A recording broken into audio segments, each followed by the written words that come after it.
देखो सांप के पांव नहीं दिखाई देते क्योंकि होते ही नहीं है, और इस संपत्ति के भी पांव नहीं है, पर बिना पांव के सरक जाती है कि नहीं? कभी किसी को धनी बनाएगी, कभी किसी को धनी बनाएगी। तो इनका उपयोग करें पर इनमें आसक्त ना हो। अच्छा, ये शरीर में उबटन काहे का हो? शिव जी बोले चिता भस्म का लेपन करो। ये चिता की भस्म आपको इतनी प्रिय क्यों है?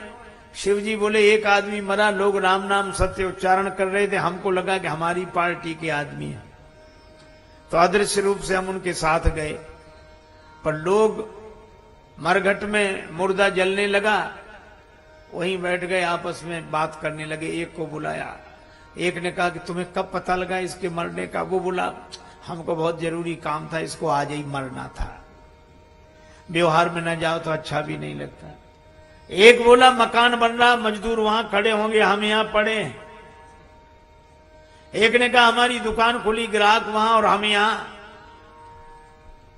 इसी तरह लोग बातें कर रहे थे। एक बोला हमें बिजली का बिल जमा करने जाना था, अगली बार जो पेनाल्टी आएगी ये देने आएगा। अब जिसके मन में जैसा वैसा ही। पर एक आदमी वो नौकरी करता था, वो कहने लगा इसे मरना था तो ये मंडे को नहीं मर सकता था। कहां इसको मरना था तो संडे को नहीं मर सकता था? कहां मंडे को मर गया बेदर्दी, हमारी तो एक दिन की छुट्टी थी, उसकी भी छुट्टी कर दी। ऐसी बातें करें। शंकर जी को लगा ये सब के सब दल बदलू हैं, इससे तो मुर्दा अच्छा।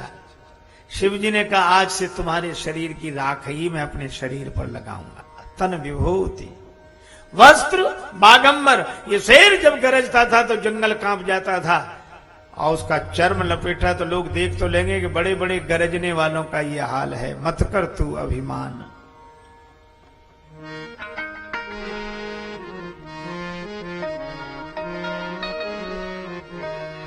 मत कर तू अभिमान बंदे, मत कर तू अभिमान। मत कर तू अभिमान रे बंदे, मत कर तू अभिमान। तेरे जैसे लाखों आए, ओ तेरे जैसे लाखों आए, लाखों इस माटी ने खाए। लाखों इस माटी ने खाए। बचा न नाम निशान बंदे, मत कर तू अभिमान। बंदे मत कर तू अभिमान। बाघंबर लपेट लिया, भाल में त्रिपुंड, हाथ में डमरू और एक में त्रिशूल। सवारी का नंदी पर बैठकर चलेंगे। अरे महाराज जिसके पास साइकिल होती है वो भी 2 दिन के लिए किसी की कार मांग लेता है। शंकर जी बोले जो मांग कर वर बनते हुए 2 दिन बाद बराबर हो जाते हैं। हम तो बराबर वर रहना चाहते हैं बैल पर। और नंदी भी क्या सोचेगा कि भोले बाबा रोज के लिए हम, आज हम ही बदल दिए गए। नंदी पर बैठकर चले, उल्टे बैठे नंदी पर। किसी ने कहा कि उल्टे क्यों बैठे हो? शंकर जी बोले हम चाहे जैसे बैठे, चलना तो बैल को है, वो तो सीधा चलेगा। और हम उलटकर इसलिए बैठे हैं कि वृषभ धर्म का रूप है, और धर्म से जुड़कर भी अगर जीवन नहीं उलटा तो फिर धर्म से जुड़ने का मतलब ही क्या हुआ? भगवान शिव चले, भगवान नारायण पीछे पीछे। भगवान ने कहा कि वर के लायक बारात नहीं है, अलग हो जाओ। देवता सब अलग हो गए, शंकर जी अकेले। शंकर जी ने कहा हम अपने बाराती बुलाए लेते हैं। इतने ऐसे बाराती बुलाए, को मुखहीन विपुल मुख काहू। और ये विलक्षण बारात पहुंची हिमांचल राज्य की नगरी में। स्वागत समिति बनाई गई थी, बड़े बड़े लोग स्वागत करने आए, छोटे छोटे बच्चे तमाशा देखने आए। भगवान विष्णु और देवताओं को देखकर बालक बोले कि ये दूल्हा ये बाराती। भगवान विष्णु बोले ना कोई इनमें दूल्हा ना कोई बाराती। इशारा कर दिया जिधर शंकर जी की जमात। अब हे भगवान, किसकी हिम्मत जो कहे पधारिए आपका स्वागत है। सवारियां ही भाग गई, बिडरी चले वाहन सब भागे, धम्म से नीचे गिरे, खड़े हो गए, धूल भी नहीं झड़ा पा रहे थे, थर थर कांप रहे थे। और सबसे अधिक भयावह स्थिति तो तब निर्मित हुई जब बिना सिर के बाराती ने पूछा कि ठहरने का कहां इंतजाम है। हे भगवान, बिना सिर के बाराती के भीतर से आवा, ठहरने का कहां। कांपते हुए बोले चाहे जहां ठहर जाओ, आपको कौन ठहरा सकता है। अब बालक भागे आगे, देखें पीछे, फिर ठोकर लगे, फिर गिरे, तेजी से पहुंचे। माता पिता ने पूछा, बड़ी खुशी में भागते आए, कैसी है बारात। बालक बोले बारात कैसी है बाद में बताएंगे, पहले घर का दरवाजा बंद करो। इस बारात को देखकर जो जीवित रह जाए समझ लो उसके कोई पुण्य है। घर घर बात असलरी कन कही। माता पिता ने समझाया।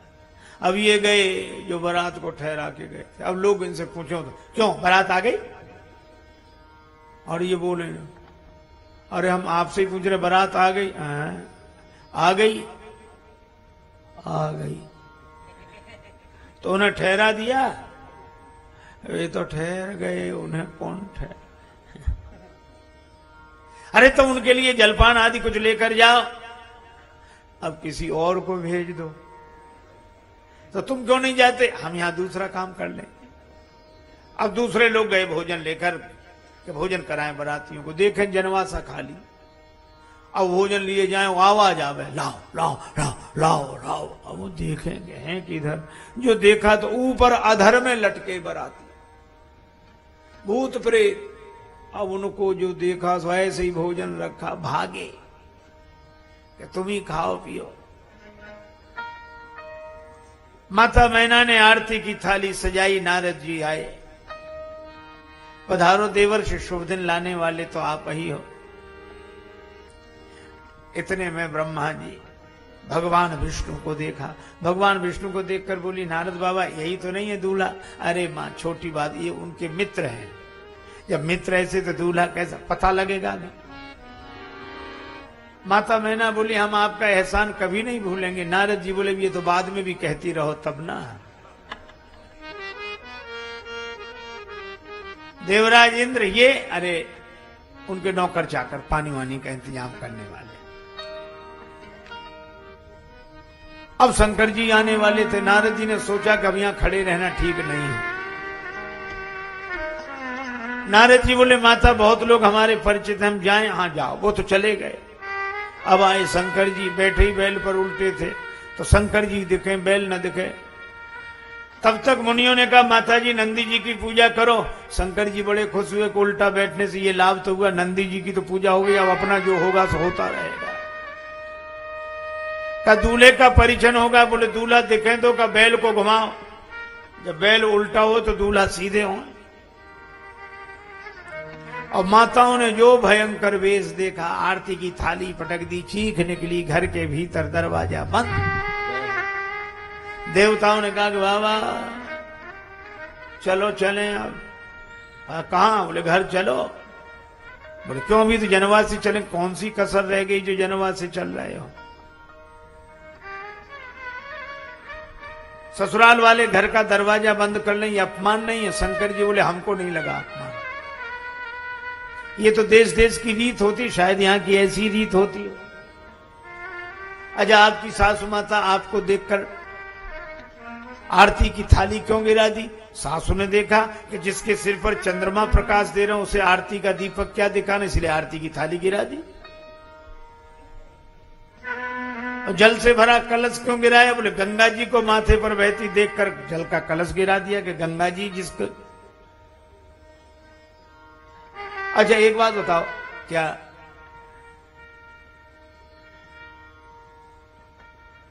डर क्यों नहीं? शंकर जी बोले हमें देखकर नहीं डरी, हमें देखती तो जन्म जन्म का डर मिट जाता है। उन्होंने सांप को देख लिया और काल जिसको दिखाई पड़ेगा वह तो डरेगा ही। चलो जनवास। माता मैना बहुत दुखी पार्वती जी को गोद में बिठा के नारद जी को बुरा भला कहना शुरू किया। श्री पार्वती जी ने समझाया कि संत निंदा मत करो माता। अब नारद जी से कहा कि माता मैना को समझाओ। नारद जी बोले अब हम नहीं जाएंगे, हमारे साथ किसी को भेजो। तब सप्त ऋषियों के साथ नारद जी पधारे। उन्होंने कहा मैना सत्य सुनहु मम बानी, जगदम्बा तव सुता भवानी। भवानी दयानी भवानी दयानी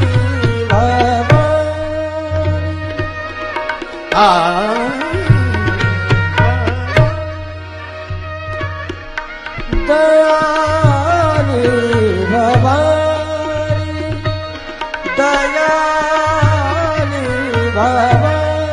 महावाक्यवाणी सुर नर मुनि जन सनमानी, सब सुख खानी भवानी। दयानी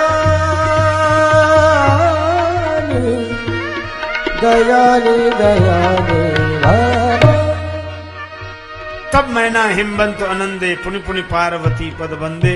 शंकर जी से प्रार्थना की गई कि आप भी सुंदर रूप बनाओ। लेकिन वहां मुख्य मुख्य बाराती गायब। कहां गए बाराती? आपातकालीन बैठक बुलाई गई है। सासु माता डर गई वर को देखकर, कहीं कन्या डर गई तो विवाह कैंसिल का। फिर अपने को कौन पूछेगा कि कुछ भोजन जलपान हुआ कि नहीं। सर्वसम्मत से प्रस्ताव रखा गया, पहले भोजन बाद में अन्य कार्य। कौन खतरा मोल ले। शंकर जी के विवाह में पहले पंक्ति हुई। बड़े बड़े चतुर परोसने वाले आए और बाराती बैठे। अब एक पत्तल परोसने वाला एक ही बाराती के सामने खड़ा, ना आगे जावे ना पीछे। दूसरे ने कहा कि परोसो पत्तल, इतनी देर कायब कर दो। बोले बड़े समझदार, तुम ही आ जाओ जरा यहां। अब एक ऐसा बाराती बैठा है जिसके मुख ही नहीं, को मुखहीन। अब वो कहने लगा इसके मुख तो है नहीं, पत्तल के धर परोस है। आगे पीछे का फैसला तो तब हो जब मुख होए। बाराती के भीतर से आवाज आई, इससे तुम्हें क्या मतलब? घबरा क्या विचारा। दूसरा बोला परोस हो तुम तो। अब दूसरे बाराती के पास फिर रुक गया। यहां क्यों रुक गए? बोले इनके मुख ही मुख है, कितनी पत्तलें परोस हैं। को मुखहीन विपुल मुख का हो। और शंकर जी के यहाँ मुखों का बड़ा झगड़ा। काहे न मांगत भीख फिरे, घर में नहीं एकहु अन्न अधेला। जो मुख एक तो पूर परे, मुख ही मुख को घर माही झमेला। शीस चढ़े सहसानन है और गोद गजानन बैल तबेला। चतुरानन बाप पचानन आप सड़ानन पूत और दसानन चेला। ब्रह्मा जी के 4 मुंह तो शंकर जी के 5। शंकर जी के एक बेटा हुआ, उसके 6 मुख और एक चेला मिला, दसानन चेला। अरे एक काम करो, दूल्हे को ही खिलाओ पिलाओ। मालपुआ मोदक पुरी परुसें सहित उमंग। देखे दूल्हा वेश में 4 बराती संग। अर्घ चाहते चंद्रमा भेंट मांगती गंग। अभावत दूध भुजंग को भोला के प्रिय भंग।